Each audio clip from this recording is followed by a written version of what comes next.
Bonjour, dans cette vidéo, nous allons réfléchir à la situation d'une patiente qui a de l'hypertension artérielle qui nécessite un traitement. On va réfléchir ensemble aux questions suivantes. Quand commencer un médicament pour l'hypertension artérielle?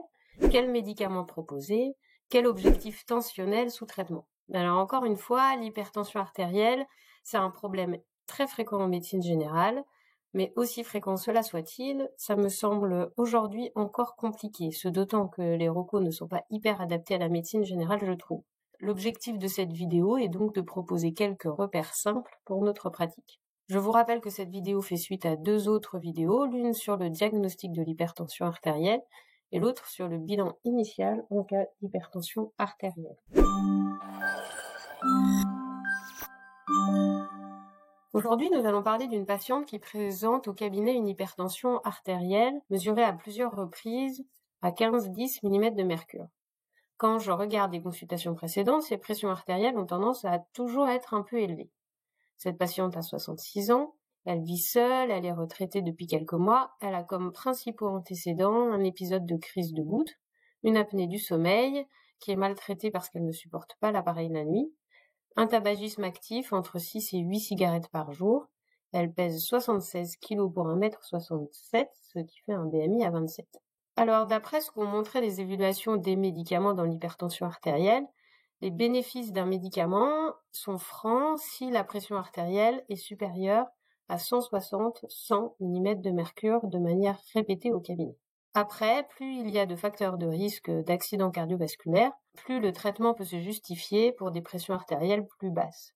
S'il y a plusieurs facteurs de risque, notamment en cas de diabète, un médicament est à envisager des pressions artérielles systoliques supérieures à 140 mm de mercure de manière répétée.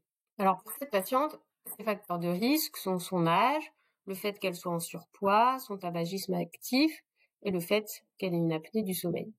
Donc, dans sa situation, sa pression artérielle est un peu haute et elle tirait probablement un bénéfice à ce qu'elle soit réduite. Pour autant, avant de se jeter sur la prescription d'un médicament, on peut lui proposer un certain nombre de mesures simples, non médicamenteuses, qui peuvent diminuer la pression artérielle. En fonction de ce qui lui semble faisable, on peut l'inciter à pratiquer une activité physique régulière, alors surtout des activités d'endurance comme la marche rapide, le jogging ou le vélo. L'idéal étant de faire entre 90 et 150 minutes de sport par semaine. Diminuer l'apport de sel dans son alimentation, perdre du poids du fait de son surpoids. Si c'est justifié, diminuer la consommation d'alcool, de caféine et de réglisse. Et à noter aussi qu'augmenter la consommation de fruits et de légumes où il y a du potassium pourrait aussi avoir un effet bénéfique. Par ailleurs, pour limiter les risques de maladies cardiovasculaires, il est conseillé d'arrêter de fumer et d'adopter un régime dit méditerranéen. On pourrait aussi l'inciter à reconsulter en médecine du sommeil pour trouver un traitement adapté à son apnée du sommeil. L'idée est de proposer de se donner environ 3 mois et de refaire le point en consultation avec une automesure. Lorsqu'elle revient 3 mois plus tard, elle est plutôt contente parce qu'elle a bien réussi à augmenter son activité physique. Elle limite l'utilisation des transports en commun et elle se force à marcher plus régulièrement. Elle ne sale plus ses aliments. Elle a rendez-vous en médecine du sommeil dans 4 mois. Cependant, l'automesure à domicile montre des pressions artérielles encore élevées, avec une moyenne à 150-100 mm de mercure. Alors on refait le point sur la situation et elle est assez demandeuse de prendre un médicament parce que son père a fait un infarctus à 75 ans et qu'elle aimerait limiter au maximum les risques. Les médicaments dans l'hypertension artérielle, il y en a beaucoup. Pour simplifier, je retiens essentiellement ceux pour lesquels les évaluations sont les plus solides. Ce sont surtout les diurétiques thiazidiques ou apparentés, l'hydrochlorothiazide ou l'indapamide, par exemple. Et les IEC, inhibiteurs de l'enzyme de conversion, voire les sartans, qui sont utiles surtout chez les patients qui ont un diabète. Alors par ailleurs, il y a les inhibiteurs calciques, qui sont une option mais plutôt en seconde ligne. Et enfin, il y a les bêta-bloquants, mais ce sont des médicaments qui se justifient surtout en cas d'insuffisance cardiaque ou de coronaropathie, et donc ce sont des médicaments plutôt prescrits par les cardiologues. Et l'objectif sous traitement, c'est d'avoir des pressions artérielles inférieures à 140-90 mm de mercure. Alors en pratique, pour s'aider à choisir, on peut prendre en compte les comorbidités, même si en médecine générale, dans la majorité des cas, les patients n'en ont pas toujours. La patiente, elle est venue en consultation avec un numéro de la revue Que Choisir sur l'hypertension artérielle et elle me dit que le meilleur médicament, c'est l'hydrochlorothiazide et donc elle aimerait prendre celui-là. Alors, je lui dis que je suis plutôt d'accord avec eux, sauf que j'aurais tendance à éviter ce médicament pour elle parce que c'est un médicament qui peut augmenter l'uricémie et donc le risque de faire une crise de goutte. Et comme elle l'a déjà fait, je pense que ce n'est peut-être pas l'idéal pour elle. Alors je lui propose plutôt d'essayer un IEC, par exemple le ramipril, en commençant à la dose de 2,5 mg.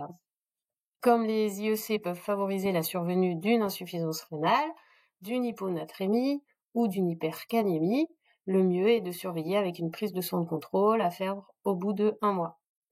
J'incite à la patiente à faire attention parce que parfois ça peut donner aussi de l'hypotension orthostatique, c'est-à-dire des sentiments de malaise en se levant, donc il vaut mieux prendre l'habitude de se lever lentement et de surtout pas hésiter à m'appeler si elle constate des vertiges dans les jours qui viennent. Et je lui propose de refaire le point au bout de 3 mois. 2 mois plus tard, elle prend rendez-vous au cabinet parce qu'elle a une grippe qui ne passe pas. Elle tousse depuis 1 mois. C'est une toux sèche, surtout le matin, ça lui donne mal à la tête, donc elle a pris un peu de Nurofen.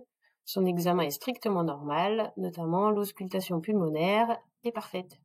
Sa pression artérielle est à 135-85 mm de mercure.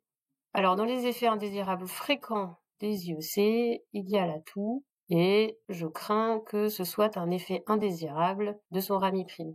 On garde aussi à l'esprit que l'arrêt du tabac pourrait être bénéfique, elle le concède, mais elle n'a toujours pas envie d'arrêter.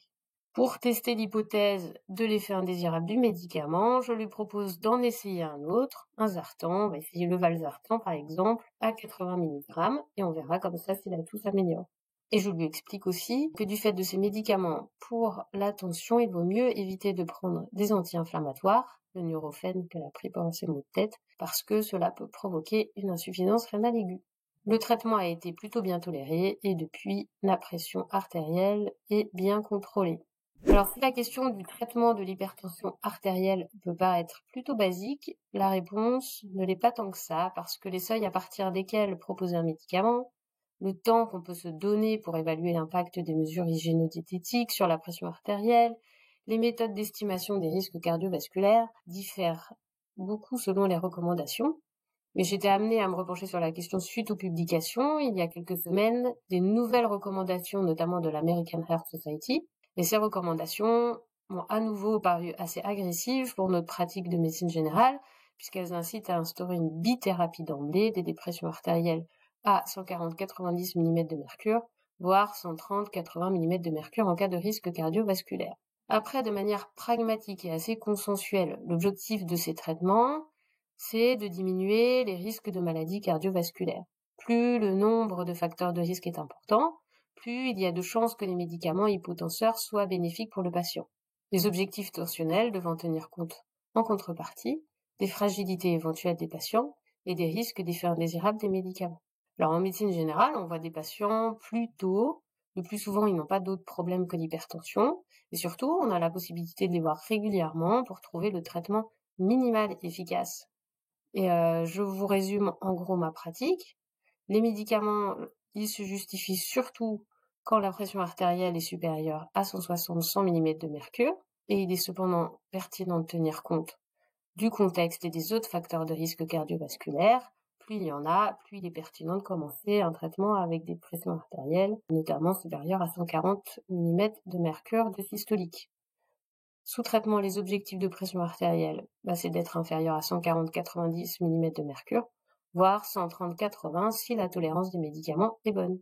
Et on peut commencer avec une monothérapie en médecine générale parce qu'on a le temps de suivre l'efficacité et la tolérance des médicaments. Cela dit, je suis curieuse de vos avis, de connaître votre pratique, donc n'hésitez pas à réagir en commentaire. Comme d'habitude, les références utilisées pour cette vidéo sont disponibles en description. N'hésitez pas à me solliciter si vous souhaitez que j'approfondisse certains sujets. Vous pouvez cliquer ici pour vous abonner à la chaîne et être informé des prochaines vidéos. Et comme d'habitude, un petit pouce vers le haut m'encouragera à continuer. À très bientôt.